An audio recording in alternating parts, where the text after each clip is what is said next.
The Regal Edwards Corona Crossings movie theater in Corona, California, lay wrapped in the quiet stillness of midnight. It was the transition from Monday, July 26 to Tuesday, July 27, 2021. Inside Auditorium 15, the final screening of The Forever Purge had just concluded. As the credits rolled into darkness and the house lights flickered on, a sparse crowd filed out, leaving behind a familiar trail of discarded popcorn bags and empty soda cups. It seemed like the mundane end to a typical Monday night. A few minutes past midnight, a custodian stepped into the nearly deserted theater to begin his routine sweep. Equipped with just a flashlight and a trash bag, he moved down the aisles, collecting remnants of the night's audience. That was when he spotted two figures remaining in a far corner. Assuming they were simply a couple lingering to chat or waiting for the crowds to thin, he called out to them. Silence answered. Advancing toward the row, the worker's flashlight beam caught a chilling sight, a dark, unsettling stain coating an armrest. As the light fully illuminated the seats, the theater's quiet was shattered by a scream. The woman was slumped forward. The man was slumped back. Beneath them, blood pooled on the floor.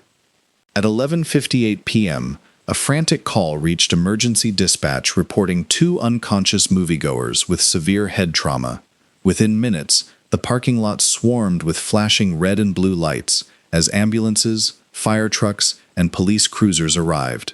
Authorities sealed the building, leaving bewildered staff members standing outside in disbelief. Inside, paramedics confirmed the young woman was dead. The young man, though unresponsive, was miraculously still breathing. First responders rushed him to a stretcher and placed him on a ventilator. Meanwhile, forensics teams moved in, their camera flashes cutting through the dim theater to document the seats and bloodstains. At that hour, the identities of the victims remained a mystery to everyone present. By the morning of July 27th, the rest of Corona woke up to a normal Tuesday routine. Commuters hit the roads, children headed to summer camp, and local coffee shops buzzed with activity. Most residents remained oblivious to the grim reality just blocks away, where yellow crime scene tape cordoned off the Regal Edwards parking lot. At that point, police had not officially released the victims' names, though their identities would soon dominate statewide headlines. Investigators combed the theater, but found no weapon and no signs of a struggle. The initial log filed by detectives classified the tragedy under undetermined circumstances. The total lack of a weapon immediately ruled out suicide, leaving detectives with a haunting reality. A ruthless killer had walked among them, leaving behind a web of unanswered questions. Who fired the shot? If the auditorium was nearly empty, why did no one hear anything? By noon, the first brief reports of the tragedy surfaced on Southern California news sites. The articles offered scant details, mentioning only that two people had been attacked inside a movie theater, withholding any names. Throughout the afternoon, reporters swarmed the perimeter of the Regal Edwards Cinema, desperate for answers. However, local police remained tight-lipped, declining to comment on what they emphasized was a highly active, fluid investigation.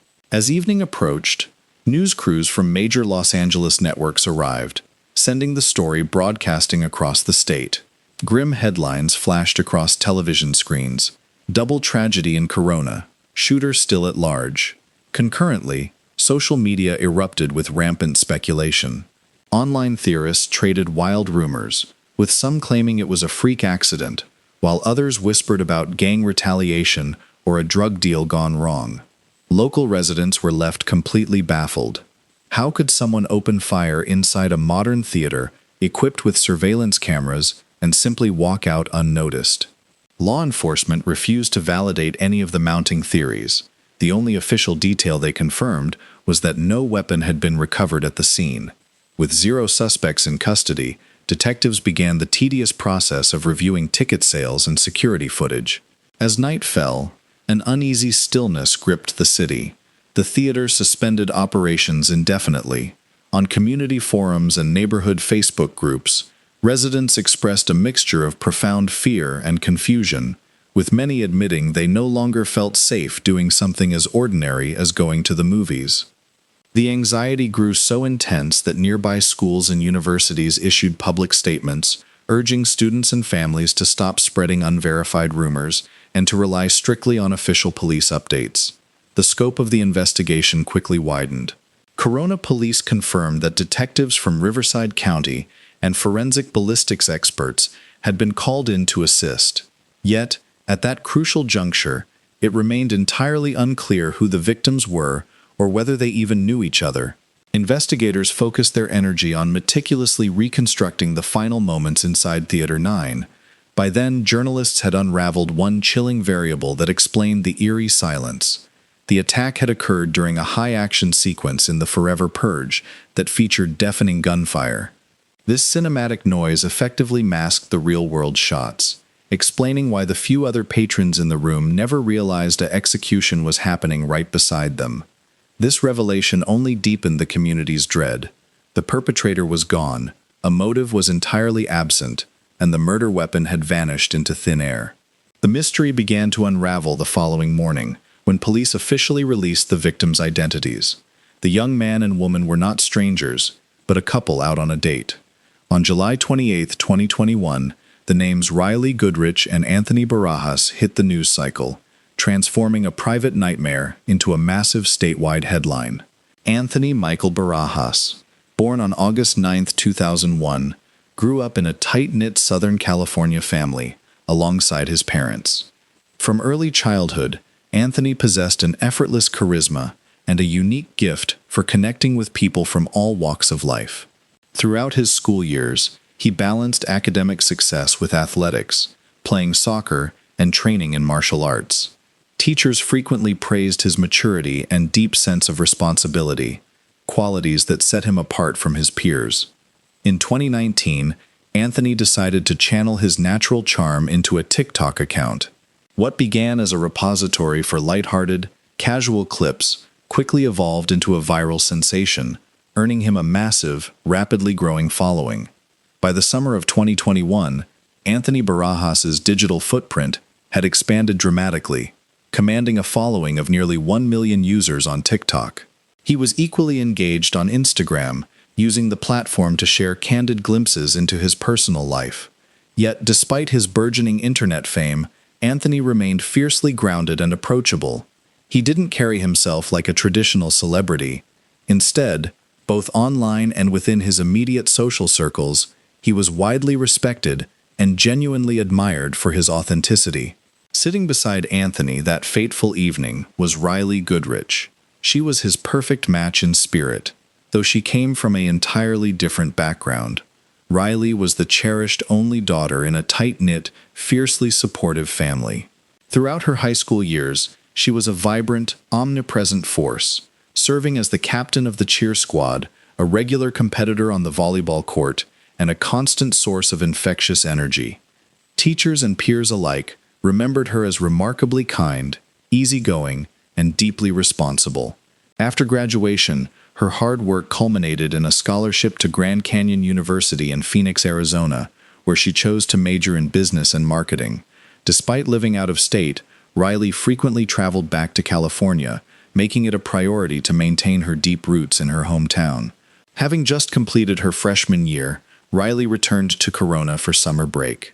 On the 4th of July, she attended an Independence Day party hosted by mutual friends. It was there that she crossed paths with Anthony for the very first time. He was slightly older, possessed a sharp sense of humor, and carried an easy, welcoming smile. The chemistry was instantaneous. They exchanged numbers and began a casual, light-hearted dialogue, enjoying the effortless flow of getting to know one another. When Anthony eventually asked her out on a formal date, Riley agreed, but with one strict condition: her parents had to meet him first. Because she valued her father's perspective above all else, a family introduction was non-negotiable. Initially, her parents harbored a bit of skepticism. A career as a digital content creator didn't exactly scream stability. However, the moment Anthony sat down in their living room, those doubts evaporated. He proved to be exceptionally respectful, calm, and articulate. With the family's enthusiastic blessing, their first official date was set for July 26, 2021.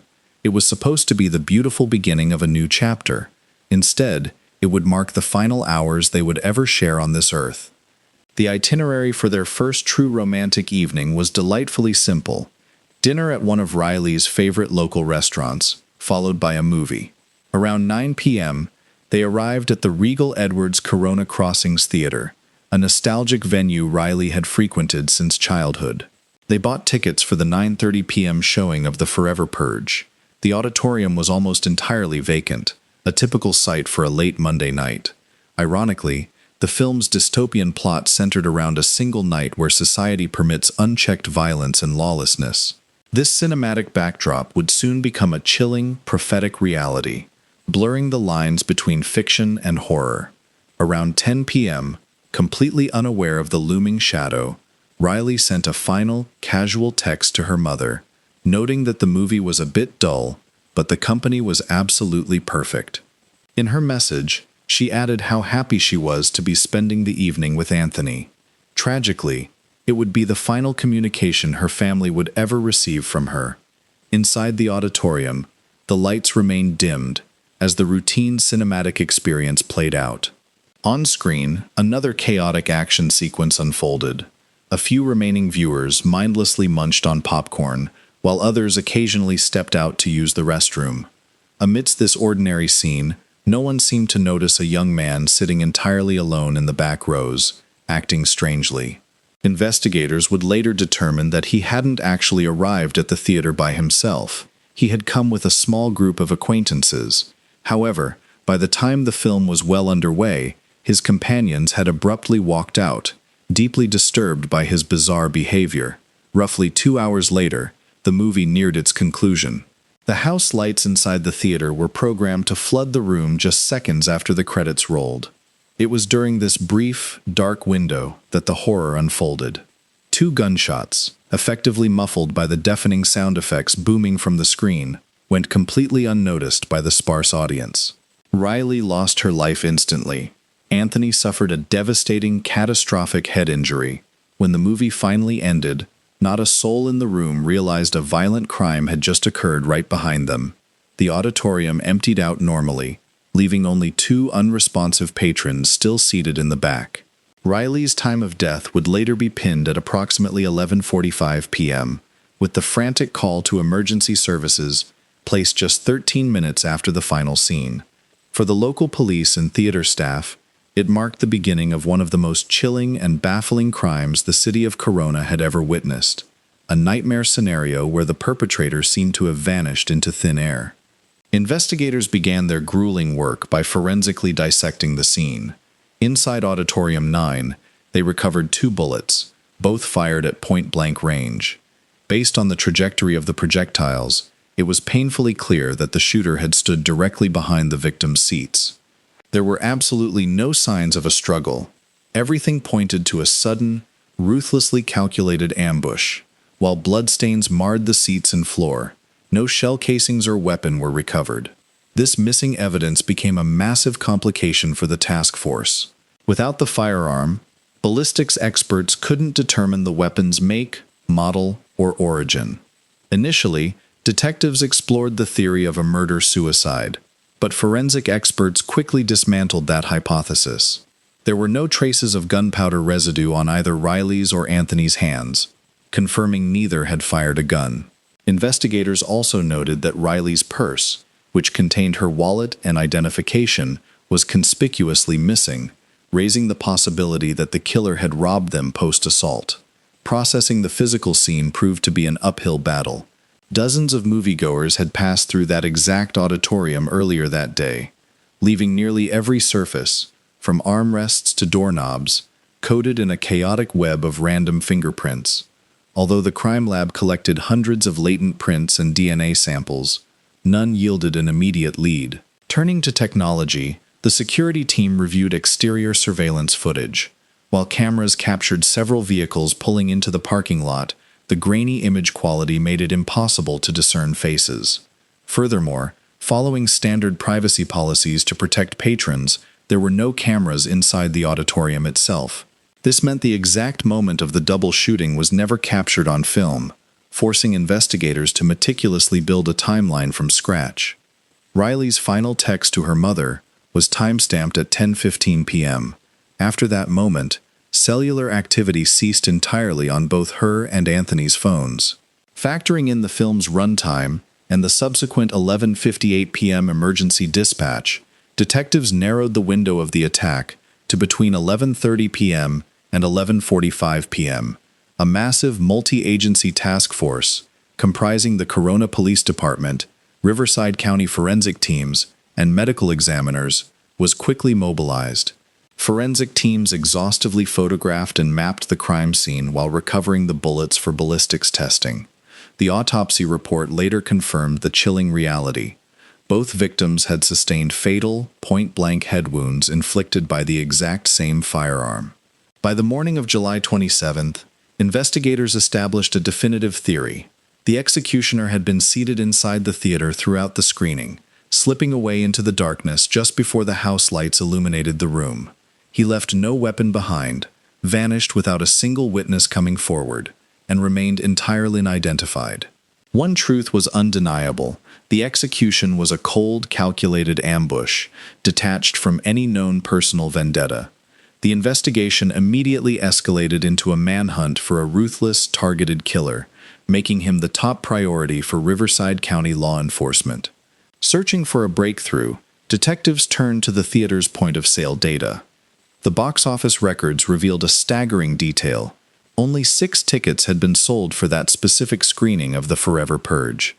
2 belonged to Riley and Anthony. The remaining 4 had been purchased by a group of young men who arrived together. Consequently, this quartet became the primary focus of the entire investigation. The analytical breakdown was simple. With only 6 individuals present, either the killer was a member of that group, or an intruder had breached the auditorium unnoticed. The latter theory was swiftly debunked. The auditorium doors locked automatically upon closing, and the staff confirmed no one else had entered after the opening credits. This narrowed the suspect pool strictly to the 6 ticket holders. Unfortunately, tracing the mysterious group proved exceptionally difficult. A review of the theater's booking system showed the tickets were bought using cash, leaving behind no names, credit card trails, or contact information. The only initial leads came from the cashier's memory, describing the group as calm, non-aggressive Hispanic males in their early 20s. Because standard privacy policies meant there were no cameras inside the auditorium, the actual shooting went unrecorded. Investigators had to rely on grainy parking lot surveillance. The footage captured the 4 young men exiting a vehicle, purchasing popcorn, and casually walking inside. Nothing seemed out of the ordinary, except for one individual who, according to a security guard, appeared intensely on edge and was seen muttering to himself. In the opening days of the investigation, a haunting question gripped the detectives.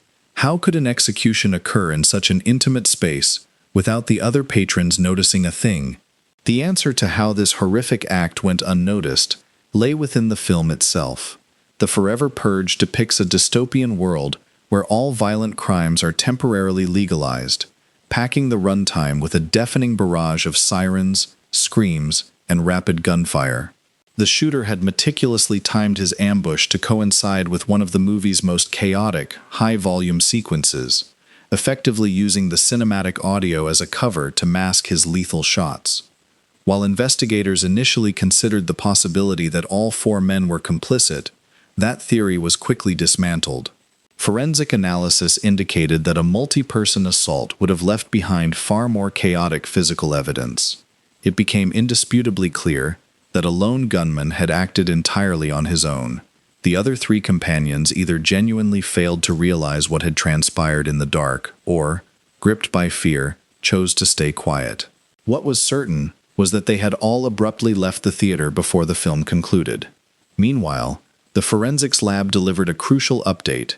The bullets recovered from Auditorium 9 were fired from the exact same weapon, highly likely a 9mm handgun. Armed with this specific detail, authorities issued an urgent public appeal, begging anyone who could identify the 4 men seen that night to step forward. With the cash-purchased tickets as their only starting point, the investigation entered a grueling new phase. Yet, by the end of the week, detectives hit a frustrating wall. The perpetrator had moved like a ghost, leaving no fingerprints, no direct witnesses, and no weapon behind. For the Corona Police Department, it was becoming one of the most baffling and disheartening cases in their history. Then, 3 days after the crime, a major breakthrough shattered the stalemate. An anonymous caller reached the tip line, claiming he knew a young man who had been acting highly erratically on the night of the shooting, and whose physical description perfectly matched the theatergoer in question. The name provided was Joseph Jimenez, a 20-year-old resident of El Cerrito, an area just outside Corona. Detectives scrambled to check municipal records and hit pay dirt. Jimenez's name matched the registered owner of a vehicle captured on the theater's parking lot surveillance footage that fateful night. That connection was all the judge needed to sign off on an emergency search warrant. Within hours, a tactical team raided a small trailer home on the outskirts of town, finding Jimenez inside. Officers described him as profoundly disoriented, mumbling incoherently to himself. However, the subsequent search yielded undeniable answers. Detectives recovered a 9mm handgun alongside a wallet belonging to Riley Goodrich, which still contained her identification and bank cards. This discovery provided the first piece of irrefutable physical evidence linking Jimenez directly to the slaughter. Ballistics testing swiftly confirmed the firearm was an exact match to the rounds found in the cinema. That very afternoon, Joseph Jimenez was handcuffed, taken into custody, and transported to the Corona Police Department for formal interrogation. During interrogation, Joseph Jimenez's statements were wildly inconsistent. He vehemently denied any involvement in the shooting, claiming he had simply found the firearm, yet he was completely unable to explain why Riley Goodrich's personal wallet was in his possession. His shifting demeanor deeply concerned investigators. He alternated between eerie calmness and total withdrawal, frequently stopping mid-sentence or repeating random words devoid of context.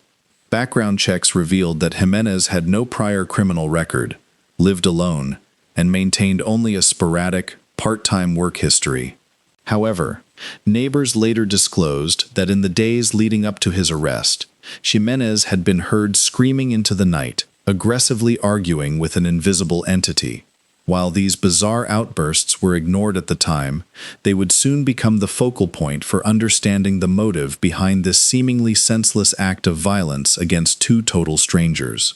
For the task force, a random tip had successfully unlocked the most critical phase of the case, proving intent and uncovering what drove the young man to commit such a calculated atrocity. Following his arrest, detectives successfully tracked down his 3 acquaintances, the individuals who had accompanied him to the theater on July 26th. Their testimonies finally pieced together the final hours preceding the bloodshed. According to his companions, Jimenez was unraveling long before the opening credits rolled. He muttered to himself as if locked in a fierce argument, appeared intensely agitated, and remained largely uncommunicative. At the ticket counter, after a long silence, he suddenly erupted into bouts of nervous laughter. Once inside Auditorium 9, his erratic behavior escalated. He whispered under his breath, flinched violently, and scanned the dark room anxiously. About 30 minutes into the forever purge, Jimenez abruptly excused himself to use the restroom. When he returned cradling a box, a friend asked what was inside. Jimenez coldly replied, "It's a weapon." Though the group initially assumed it was a dark joke, his chilling demeanor deeply unnerved them. Spooked by his behavior, the trio walked out of the theater, though they failed to alert security. They later insisted to police that they had no idea he was plotting a murder. Ultimately, investigators found absolutely no connection, shared contacts, or prior communication between Jimenez and his victims. It was a completely random, devastating ambush executed by someone in the throes of a profound psychological crisis. In a subsequent interview, Jimenez finally confessed to the shooting, but absurdly claimed self-defense. He insisted he was responding to malevolent voices in his head, specifically a woman named Abigail, who warned him that locals were plotting his demise and that hostile groups were actively hunting him. Joseph Jimenez claimed he had been diagnosed with schizophrenia and was under active psychiatric care, but had abruptly stopped taking his medication days prior. Without his prescription, the auditory hallucinations intensified dramatically. Abigail, the voice in his head, allegedly urged him to strike first, convincing him that a violent ambush was the only way to save his own life. On the day of the tragedy, his sense of paranoia reached a boiling point. Surrounded by the graphic, fictional violence on the movie screen, Jimenez interpreted the cinematic chaos as a direct omen meant just for him. He slipped out to his vehicle, retrieved a 9mm handgun he had previously purchased for self-defense, and slipped back into the auditorium. What followed, he insisted, was completely dictated by the voices. This revelation injected a complex legal dilemma into the investigation. Was Jimenez genuinely trapped in a profound psychotic break, or was he weaponizing a mental health diagnosis to evade accountability for a calculated execution? Meanwhile, Anthony Barajas was rushed to the Corona Regional Medical Center in critical condition. Despite undergoing multiple emergency surgeries and extensive neurological consultations, the young TikTok star never regained consciousness. As he was kept alive entirely by life support machinery, a massive digital vigil erupted online. Thousands of grief-stricken fans and loved ones flooded social media with messages of hope under the hashtag #PrayForAnthony. Tragically, on July 31, 2021, doctors declared him brain dead. Left with no other choice, his heartbroken parents made the agonizing decision to withdraw life support, and Anthony was officially pronounced dead later that day. Even in death, Anthony's generous spirit endured. Having previously registered as an organ donor, his final act on Earth saved the lives of several patients in critical need. At a massive joint memorial, hundreds of family members, classmates, and online followers gathered to mourn. For Riley's parents, it sparked a devastating second wave of grief, as both families wept side by side. Anthony's passing officially upgraded the charges to a double homicide, shifting the legal focus toward premeditated murder. The highly anticipated trial commenced in February 2024 at the Riverside County Superior Court. While the defense fiercely maintained that Jimenez was legally insane due to his schizophrenia, prosecutors painted a picture of a cold-blooded killer. They highlighted his calculated actions, specifically the theft of Riley's wallet, as definitive proof of criminal intent and situational awareness. Crucial testimony came from Carlos Gonzalez, the friend who had accompanied Jimenez that night, who detailed his erratic behavior, his sudden exit, and his chilling return with the firearm. Furthermore, medical experts clashed on the stand. One state psychiatrist testified that while Jimenez suffered from schizophrenia, he still fully comprehended his actions and possessed the capacity to distinguish right from wrong.